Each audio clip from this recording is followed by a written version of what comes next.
আজকের ভিডিও পুরুষাঙ্গের সঠিক পরিচর্যা সম্পর্কে বিস্তারিত আলোচনা। আমার এক ভাইয়া আমার চ্যানেলের কমেন্ট বক্সে কমেন্ট করছে, ভাইয়া আপনার যদি এ সম্পর্কে কোনো ধারণা থাকে তাহলে প্লিজ একটু আমাদেরকে জানাবেন। তো সেই ভাইয়ের অনুরোধে আজকের ভিডিওটা তৈরি করা হচ্ছে। ভিডিওটা না টেনে পুরোপুরি দেখবেন, তাহলে পুরো বিষয়টা বুঝতে পারবেন। আর যারা আমাদের চ্যানেলে একদম নতুন, এখনো চ্যানেলটি সাবস্ক্রাইব করে রাখেননি, এরকম নতুন নতুন বিষয়ে ভিডিও পেতে অবশ্যই চ্যানেলটি সাবস্ক্রাইব করে রাখবেন।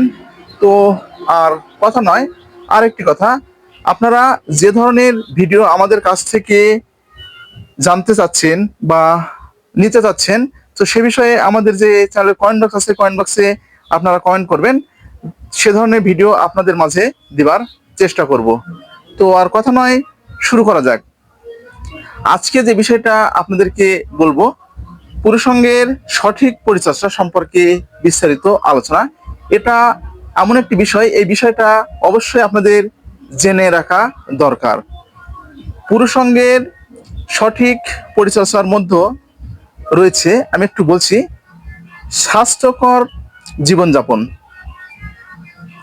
নিয়মিত পরিষ্কার পরিচ্ছন্নতা বজায় রাখা এবং কোনো অস্বাভাবিক পরিবর্তন দেখা গেলে দ্রুত চিকিৎসকের পরামর্শ নেওয়া। এর মধ্যে রয়েছে পরিচ্ছন্নতা, পোশাক পরিধান করা, যৌন স্বাস্থ্য অনুসরণ করা, বিভিন্ন সংক্রমণ এবং যৌন রোগ থেকে রক্ষা করে এবং সামগ্রিক যৌন জীবনকে আনন্দময় করে তোলে। এই জন্য আপনাদেরকে এই বিষয়গুলো অবশ্যই জেনে রাখা প্রয়োজন। প্রথম স্টেপ যেটা হচ্ছে পরিষ্কার পরিচ্ছন্নতা, এটা হচ্ছে প্রথম স্টেপস আপনাদের জন্য। নিয়মিত পরিষ্কার পরিচ্ছন্নতা আপনাদেরকে কিন্তু থাকতে হবে। লিঙ্গ এবং লিঙ্গের যে আশেপাশে অংশ নিয়মিত পরিষ্কার করা অত্যন্ত আপনাদের জন্য জরুরি, কারণ বিভিন্ন ধরনের রোগবাদী সংক্রমণের হাত থেকে আপনাদের কিন্তু রক্ষা করে।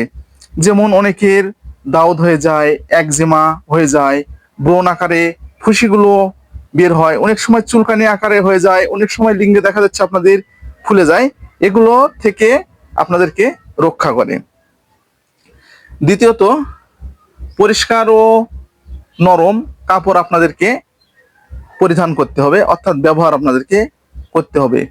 পরিষ্কার করার জন্য নরম সুতির কাপড়, হালকা সাবান বা শ্যাম্পু দিয়ে আপনারা করতে পারেন। তাহলে বুঝতে পেরেছেন। তৃতীয়ত যেটা হচ্ছে, আর্দ্রতা আপনাদেরকে এড়িয়ে চলতে হবে। লিঙ্গর চারপাশ শুকনো ও আর্দ্রতা মুক্ত রাখা প্রয়োজন, কারণ অতিরিক্ত আর্দ্রতা সংক্রমণ ঘটাতে পারে। এই জন্য আপনাদেরকে এই বিষয়টা সতর্কতা অবলম্বন করতে হবে। চতুর্থ নম্বর যেটা হচ্ছে, আপনাদের হচ্ছে যৌন স্বাস্থ্যবিধি আপনাদেরকে মেনে চলতে হবে, কারণ এটার পিছে কিছু কারণ লুকিয়ে আছে। যেটা হচ্ছে, আপনাদের হচ্ছে লুব্রিকেন্ট ব্যবহার করলে ঘর্ষণজনিত ক্ষতি এবং ব্যথা এড়ানো যায়, যা লিঙ্গের স্বাস্থ্যের জন্য অত্যন্ত উপকারী। পঞ্চম নম্বরে যেটা, যৌন রোগ থেকে বাঁচন।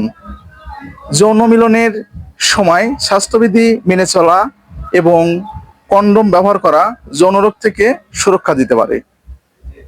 তাহলে বুঝতে পেরেছেন, নিয়মিত স্বাস্থ্য পরীক্ষা করান।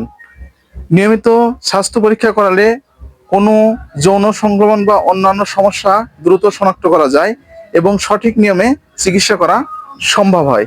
এগুলো আপনাদের অবশ্যই জানতে হবে, এগুলো একদম আপনাদের কাছে একদম অজানা। আরো অন্যান্য যে টিপস আছে সেটা একটু বলছি।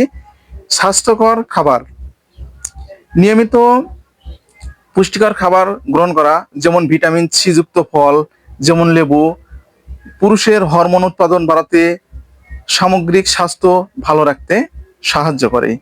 এছাড়াও অ্যান্টিঅক্সিডেন্ট সমৃদ্ধ খাবার, লেবুতে থাকা ভিটামিন সি অ্যান্টিঅক্সিডেন্ট কমিয়ে টেস্টোস্টেরনের মাত্রা উৎপাদন বাড়াতে সাহায্য করে। এগুলো আপনাদের একদম আপনাদের কাছে অজানা বিষয়। এগুলো বিষয় আগে আপনাদেরকে অবশ্যই জানতে হবে। প্রদাহ কম রাখতে সাহায্য করুন লেবু রসুন ও লেবু প্রদাহ কমিয়ে শরীরকে শক্তি বাড়াতে সাহায্য করে। এগুলো একদম আপনাদের অজানা বিষয়। এই বিষয়গুলো অবশ্যই আপনাদেরকে জানতে হবে।